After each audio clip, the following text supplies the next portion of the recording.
Welcome to the College Investor Audio Show, where we talk about the biggest issues impacting millennial money, from student loan debt to side hustles to building wealth. We will show you how to get out of debt so that you can build real wealth for the future. Hello, welcome to the College Investor Audio Show. So glad you're here.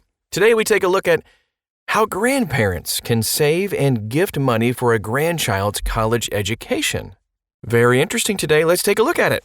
So there are many ways that grandparents can give the gift of college to their grandchildren. These include saving before college, helping during college, and also repaying student loans after college. Well, first let's take a look at saving before college. Saving for a grandchild's college education can increase the likelihood that the grandchild will enroll in and graduate from college because it sets up an expectation that the grandchild will actually, go to college. Spreading out the cost of college over time just makes it easier to save and provides the benefit of compounding to grow the savings faster. It's a beautiful thing. There are many ways to save for college. How you save can affect the grandchild's eligibility for need-based financial aid. It can also affect federal and state income taxes. There are 3 specialized savings accounts that have tax and financial aid advantages: Coverdell Education Savings Accounts, Prepaid Tuition Plans, 529 College Savings Plans. The first option we mentioned, the Coverdell Education Savings Accounts, they're a little bit more limited than 529 plans. Coverdell Education Savings Accounts have a $2,000 annual aggregate contribution limit from all sources, and there are income phase-outs on contributors. Coverdell Education Savings Accounts also have age limits. Contributions must end when the grandchild reaches age 18, and the money must be used by age 30. But Coverdell Education Savings Accounts offer more flexible investment options and can be used to pay for K-12 education costs in addition to college costs. Prepaid tuition plans. Let's take a look at those. So they claim to lock in college tuition costs at current prices, but often fall short of those promises. Many prepaid tuition plans suffer from actuarial shortfalls and are closed to new participants. Only about a dozen prepaid tuition plans remain available. 529 College Savings Plans. They offer estate planning benefits. Contributions are immediately removed from the contributor's estate, but the account owner retains control over the funds. Grandparents can contribute up to $15,000 per grandchild, $30,000 if giving as a couple, without incurring gift taxes or using up part of the lifetime gift tax exemption.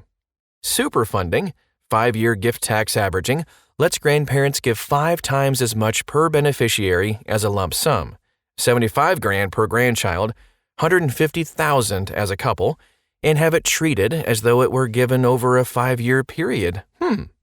These estate planning benefits are particularly important if the grandparents are wealthy, since the lifetime gift tax exemption will drop roughly in half by 2025, when the increase from the Tax Cuts and Jobs Act of 2017 actually expires.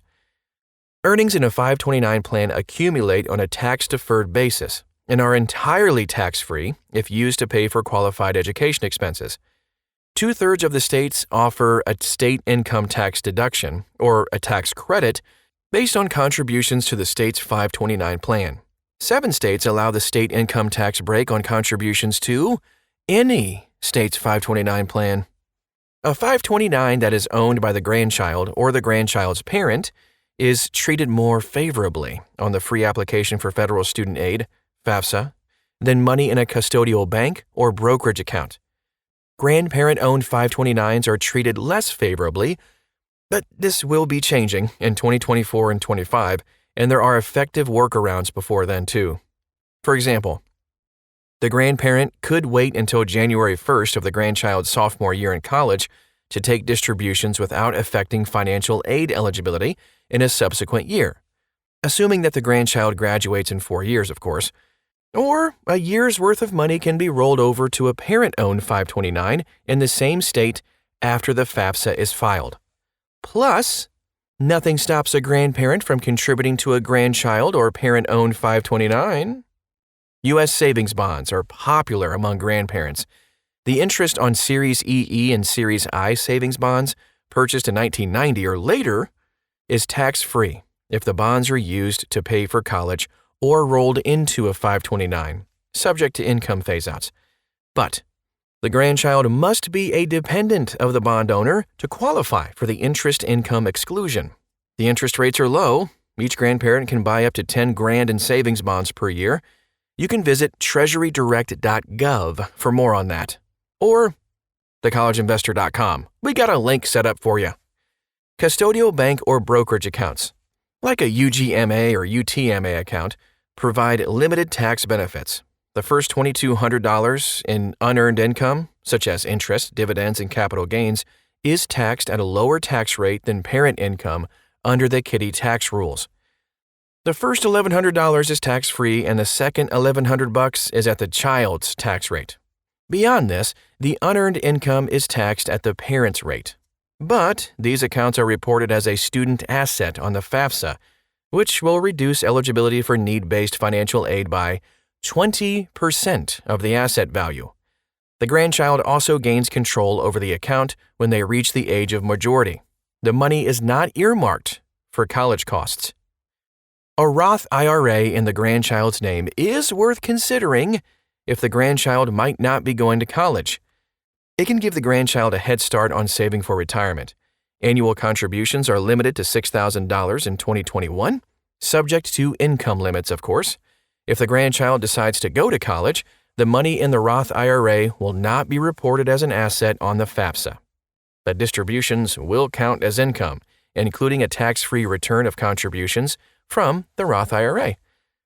It might be best to wait until after the grandchild graduates from college to use the money to pay down student loan debt. That's just another thought. Trust funds almost always backfire. They must be reported as an asset on the FAFSA even if access to the trust is restricted. The main exception is court-ordered trusts to pay for future medical expenses. Grandparents could also volunteer with their grandchild through AmeriCorps. The education awards earned by the grandparent can be transferred to the grandchild.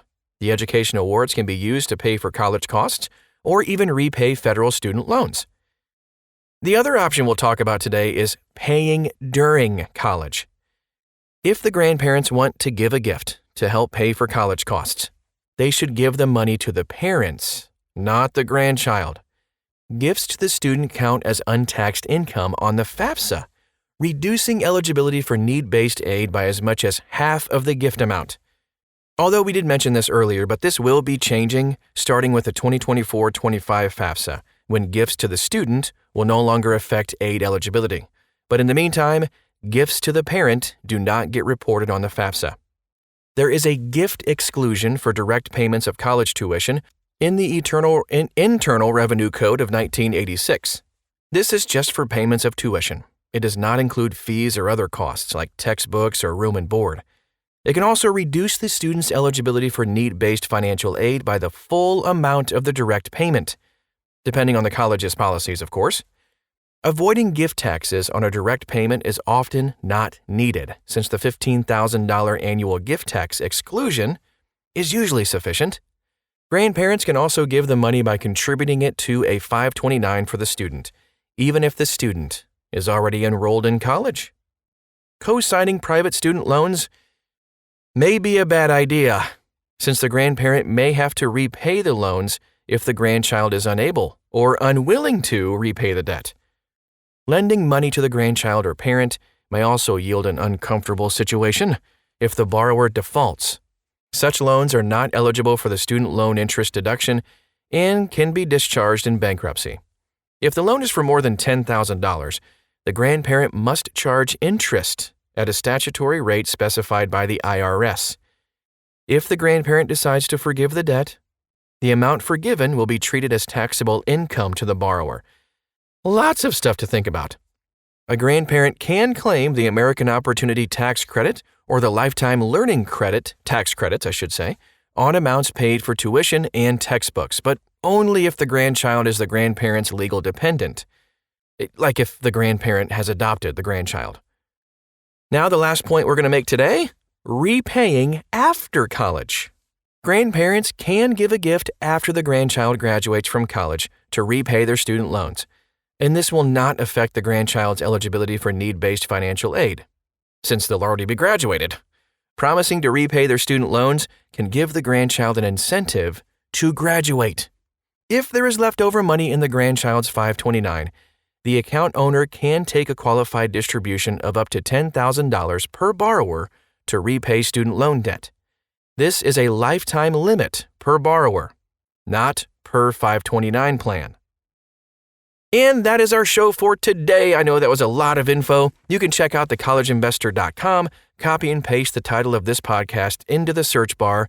You'll find the article and all the links and resources you need to make the best decision for you. Thanks so much for stopping by again today, and we will talk to you again real soon.